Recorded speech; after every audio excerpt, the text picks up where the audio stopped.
আজকে কোনো প্ল্যান ছাড়াই হুটার ডিসিশনে বাইরে বের হয়ে গেলাম। এত রোদ্রের মধ্যেও আবার রোজা রেখেছি। তো কি এমন গুরুত্বপূর্ণ কাজ ছিল যার জন্য বের হতেই হলো, সবকিছু আপনাদের সাথে শেয়ার করব। হ্যালো ফ্রেন্ডস, আসসালামু আলাইকুম। কেমন আছেন সবাই? আলহামদুলিল্লাহ আমরা বেশ ভালো আছি।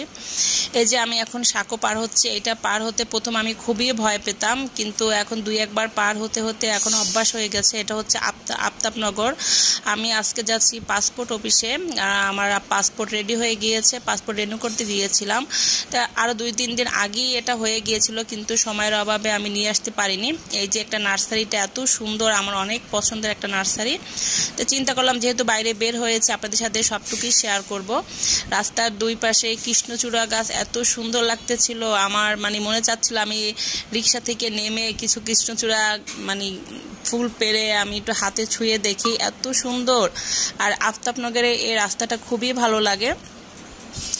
যাই হোক, যেহেতু গরমও ছিল, অনেক রোদ্রের তাপও ছিল, কিন্তু আমার অনেক ভালো লাগতেছিল। আর চারপাশে সুন্দর মিষ্টি বাতাস আসতেছিল। যাই হোক, কেয়ার করার যেহেতু কাজটা আমাকে করতে হবে, রোজা রেখেও কষ্ট করে হলো বের হয়েছি। নিজে আনন্দ দেওয়ার চেষ্টা করতেছি। একা একা বাসায় বাবুদের রেখে এসেছি, সাথে ড্রাইভার ভাইয়াও আছেন। আর ছেলে মাত্র কোচিং থেকে এসেছে, ওদের সবাইকে নাস্তা দিয়ে তারপর আমি চলে আসছি। আমি মনে করেছিলাম যে অনেকক্ষণ হয়তো বা টাইম লাগবে, এজন্য ওদের খাবার টাবার সব দিয়ে এসেছি। এই তো কথা বলতে বলতে প্রায় আমি অফিসের কাছাকাছি চলে আসছি। আর রাস্তাটা এত সুন্দর ছিল, আমার খুব ভালো লাগতেছিল। যেহেতু বাতাস আসতেছিল, এই জন্য আমি পুরোটাই মোটামুটি ভিডিও করে নিলাম। এই যে অফিসের সামনে এসে দাঁড়ালাম, আস্তে আস্তে আমি উপরে উঠতেছি। অফিসটার পাসপোর্ট নেওয়ার এটা হচ্ছে দোতলায়। আমি এই তো চলে আসলাম, আমার এইটা স্লিপটা জমা দিয়ে দিলাম। আমি একটু বসেছিলাম, একটু ভিডিও করতেছি। এই যে এইটা হচ্ছে আমার পুরানো পাসপোর্ট, আগেরটা। এবার আমি 10 বছরের জন্য করেছি।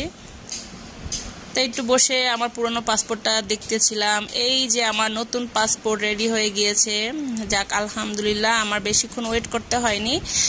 সব মিলিয়ে মনে হয় 10 থেকে 15 মিনিট আমি বসেছিলাম। আর আজকে প্রচণ্ড গরম, আর অনেক মানুষই এখন রোজা রাখে, সাওমের রোজা, এই জন্য অনেকে বাইরে বের হয়নি। যাই হোক, আমার কাজ শেষ হয়ে গিয়েছে, আমি চলে যাচ্ছি। এখানে ফুল গাছগুলো দেখে আমার খুবই ভালো লাগতেছিল। যেহেতু আমি গাছ পাগল, তাই একটু ভিডিও করে নিলাম ওদেরকে। এই তো আমি রিক্সায় উঠে পড়লাম, বাসায় চলে যাবার। এত তাড়াতাড়ি কাজটা যে শেষ হয়ে যাবে এটা আসলে আমি বুঝতেই পারিনি। যাই হোক, এটা হয়তো বা আল্লাহরই রহমত, যেহেতু আমি রোজা রেখেছি, রোজাদার ব্যক্তিকে আল্লাহ কষ্ট দিতে চান না।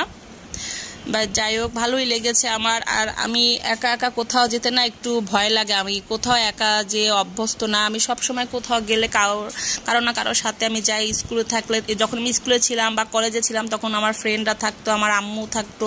কোথাও গেলে আম্মু তো আছেই, আর এখন স্কুলে আমাদের পরিচিত ভাবিরা আছে, সবাই মিলে কোথাও একসাথে যাই।